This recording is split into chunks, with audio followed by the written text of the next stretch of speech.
저게 사고 1시간 전 발언이었어요. 후회하지 않는다 나는.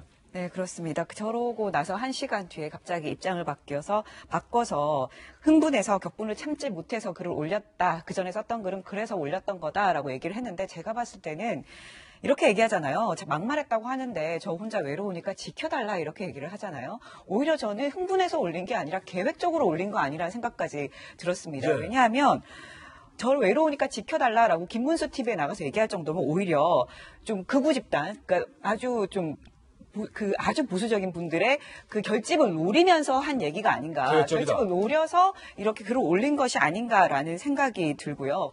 이뿐만이 아니라 이 글을 보면, 그 전에 올렸던 글을 보면 오히려 그게 좀 진심이 아닌가 하는 생각이 들어요. 예. 어떻게 사람이 1시간 만에 그렇게 생각이 바뀔 수 있겠습니까? 오히려 그 전에 글을 보면 글이 굉장히 자극적이고 굉장히 일반적인 사람들도 쓰지 않는 단어까지 써가면서 글을 올렸거든요. 네. 굉장히 극우적인 사이트에 올라간 글이라고 해도 어떻게 이런 글이 있을 수 있지 싶을 정도의 단어를 써서 올렸고, 그런 걸 보면 이렇게 남의 아픔에 공감하지 못하고 그냥 일반인들조차도 굉장히 미안한 마음이 드는 그런 사건이잖아요. 사고였고 그런 일이었는데, 그런 일에 대해서 이렇게 얘기한다는 것, 참사에 대해서 이렇게 얘기한다는 것은, 이렇게 공감 능력이 떨어지는 사람은 정치를 하면 안 된다고 생각해요, 저는. 예. 그렇게 남의 아픔을 모르면서 어떻게 정치로, 법으로, 입법화를 해서 국민들을 보호하겠습니까?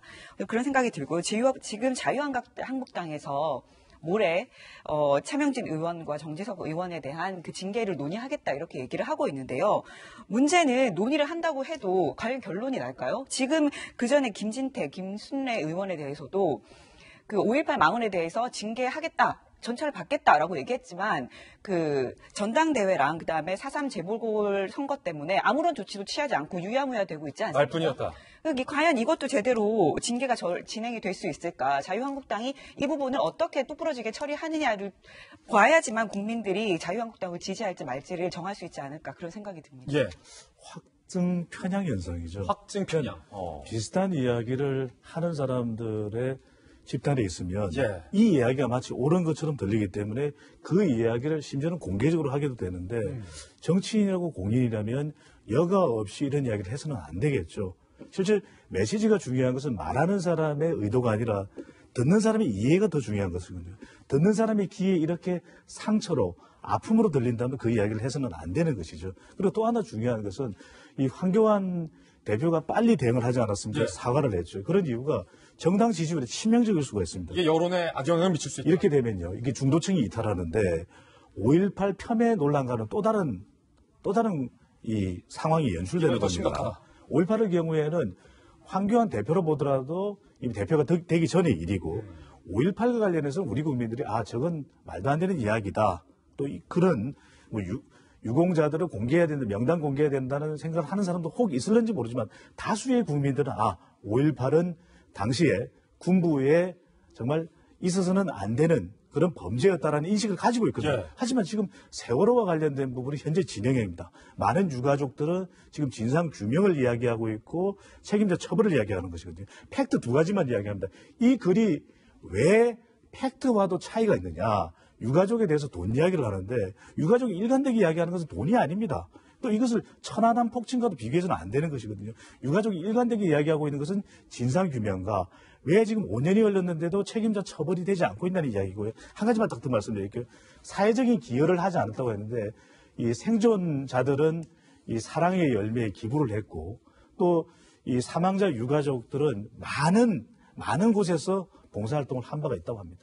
손수호 변호사님, 사건 많이 해보셨으니까 차명진 전 의원의 2가지 이야기, 그러니까 진술의 신빙성이라고 표현할지는 모르겠습니다만 1시간 전에 올렸던 후회하지 않는다는 말과 1시간 후에 사과한다라는 발언 중에 어떤 쪽에 더 수사해 보신 입장에서 진정성이 있다고 봐야 되는 건가요? 사실 사람의 진심, 본심, 어떤 생각을 하고 있는지를 다른 사람이 확실하게 아는 건 쉽지 않아요. 예. 재판을 하더라도 3번이나 할 수 있고 또 재판장도 판사도 여러 명이 있으니까요.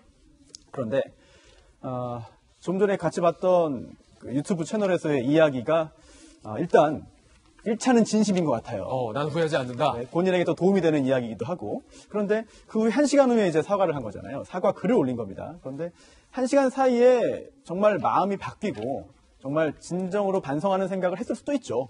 하지만 그동안의 유사한 사례들을 볼 때 소나기는 피해가자. 라든지 아니면 분위기가 심상치 않구나라고 생각해서 일단 엎드리는 자세를 취한다든지 그럴 가능성이 더 커 보이거든요. 물론 이제 방송도 중단하고 또 이제 그 SNS 활동도 중단한다고 했는데 아마 영원한 중단은 아닐 겁니다. 정치 활동을 지금 떠난 것도 아니거든요. 그렇다면 언젠가는 그런 활동을 재개할 텐데 그때 어떤 자세를 보이는지 그리고 또 당에서도 지금 징계 절차를 진행한다고 하는데 그때 절차상 소명할 수 있는 기회가 주어져요. 거기에서 어떤 내용을 가지고 어떤 이야기를 소명할지 그 내용을 봐야 차명진 의원의 사과가 1시간 후에 바뀐 사과가 진심인지를 확인할 수 있을 것 같습니다. 예, 차명진 전 의원의 발언 논란에 대해서 상세하게 보도해드렸습니다.